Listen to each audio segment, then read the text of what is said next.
Y en un clima enrarecido, los guatemaltecos fueron a votar entre las opciones que tenían disponibles. Y decimos enrarecidos porque sabemos varios candidatos inhabilitados, algunos viviendo muy bien en las encuestas, en un clima también marcado por el arresto y la condena a 6 años de cárcel del periodista José Rubén Zamora, con fiscales expulsados del país, con persecución, con muchas denuncias de un autoritarismo creciente. Y en ese contexto, el 59% fue a votar y la más votada fue esta mujer, Sandra Torres, que obtuvo apenas el 15% de los votos, solo el 15% de los votos, y fue la candidata más votada. Se trata de una vieja conocida de los guatemaltecos porque en definitiva fue primera dama en el periodo de 2008 y 2011 de quien en ese momento era su marido, Álvaro Colom.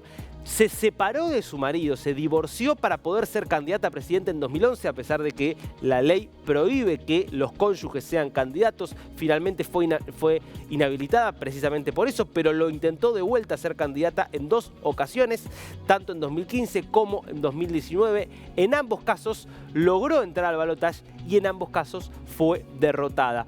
Volverá ahora por un tercer intento en el balotaje frente a Bernardo Arévalo, que muchos dan como una sorpresa, algunos lo ubican en la centroizquierda. Hay que ver si se puede hablar de centroizquierda en el caso de Bernardo Arévalo, alguien del movimiento Semilla, que actualmente se desempeña como diputado y que tiene una carrera más corta, si se quiere, en la política, aunque es hijo también de un expresidente, de Juan José Arévalo Bermejo, que gobernó entre 1945 y 1951. Bueno, para analizar cómo queda todo para el balotaje del 20 de agosto, estamos en comunicación con Renzo Rosal, que es politólogo y que está allí en Guatemala. Renzo, ¿cómo le va? Lo saluda Darío Misraji.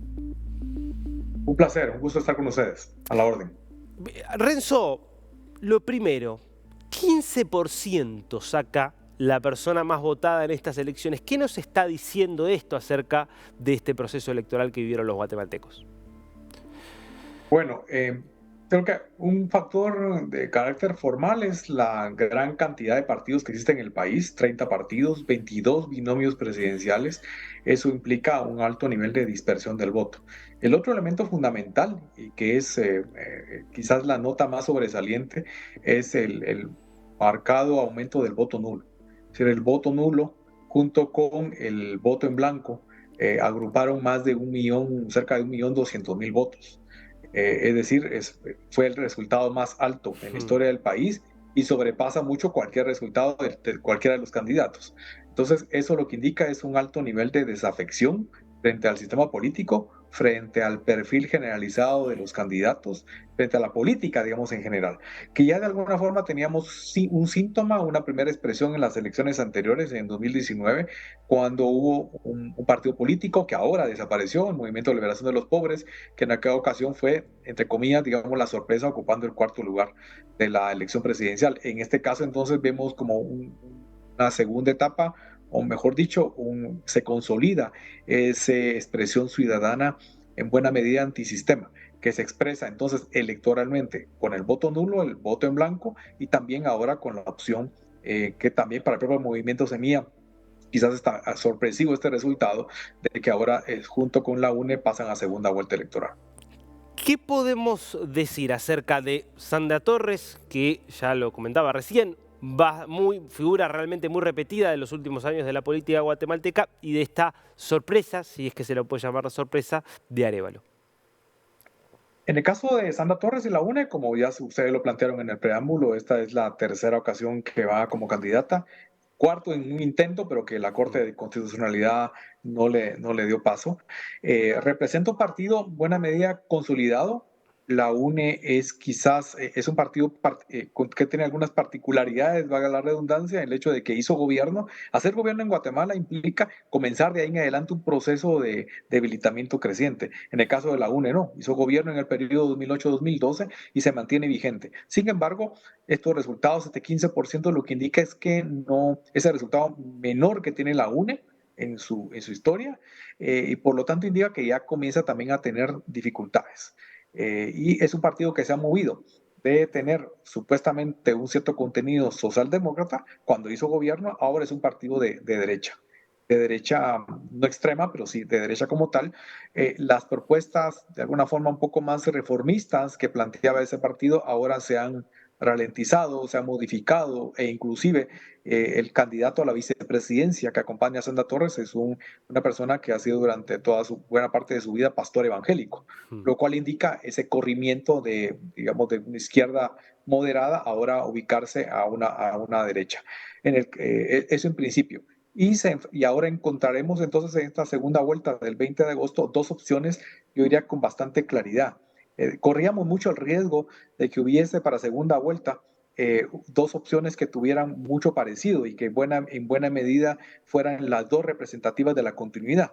Ahora creo que como quedaron esos resultados, indica que Sandra Torres expresa en buena medida la continuidad del régimen, una persona con un claro personalidad, con un claro rasgo autoritario, digamos casi que es la secretaria y dueña del partido, de la UNE, que inclusive ha logrado como resistir algunos embates internos que ha tenido en el partido, y por otro lado, una opción, un partido nuevo, un partido que se formaliza hace quizás unos 3 años y que es producto en buena medida de las movilizaciones ciudadanas del año 2015, cuando se dieron toda una serie de expresiones que dieron lugar a la renuncia de Otto Pérez Molina, Roxana Valdetti y una serie, todo el tema de los casos de corrupción que fueron develados por la CICIG. De ese escenario provienen un poco los fundadores del movimiento Semilla, es un partido nuevo, pero que ahora se coloca, digamos, repunta y se convierte en la segunda fuerza en el Congreso también, que es un elemento que no hay que perder de vista.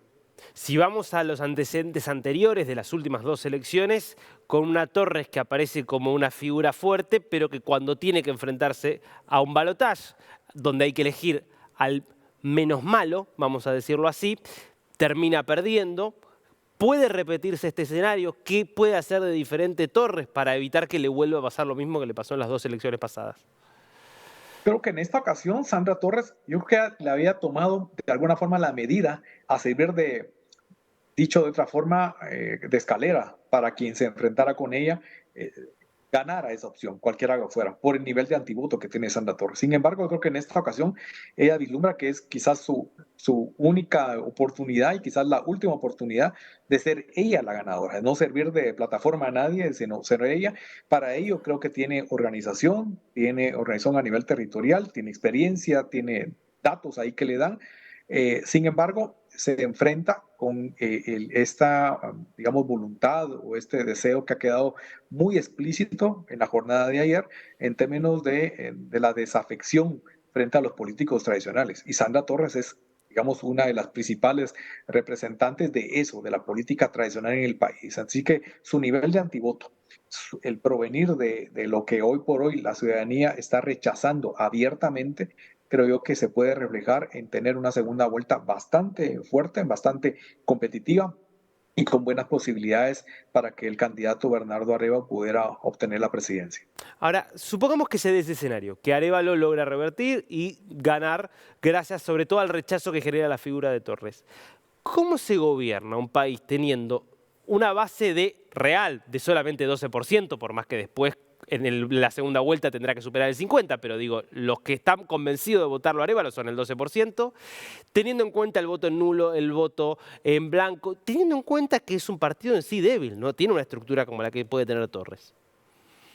Muy difícil. Ese escenario que ustedes plantean y le pudiéramos todavía incluir otras variables, indica que sería un gobierno con niveles de anticuerpo, con niveles de rechazo en el Parlamento, en el Congreso de la República muy fuertes y por lo tanto tener que estar permanentemente cuidando el carácter extorsivo que tiene el Congreso en Guatemala y que el perfil de quienes van ahora a ser los miembros en su mayoría de la legislatura 2024-2028 tienen esa precisamente, y en términos negativos, pero tienen ese perfil, digamos, casi que no de orientados a la negociación política, sino más bien a la extorsión política. Frente a ellos se tenía que enfrentar Semilla, que tendrá una bancada importante, pero en cualquier caso minoritaria, y tampoco tendría muchas posibilidades de llevar a cabo negociaciones con otras bancadas, porque no, digamos que las rutas están más bien para utilizar el Congreso como el espacio que Claro. garantice la continuidad del régimen y la continuidad de la impunidad en Guatemala. Renzo Rosal, muchísimas gracias por este tiempo con DNews. Un placer, un gusto.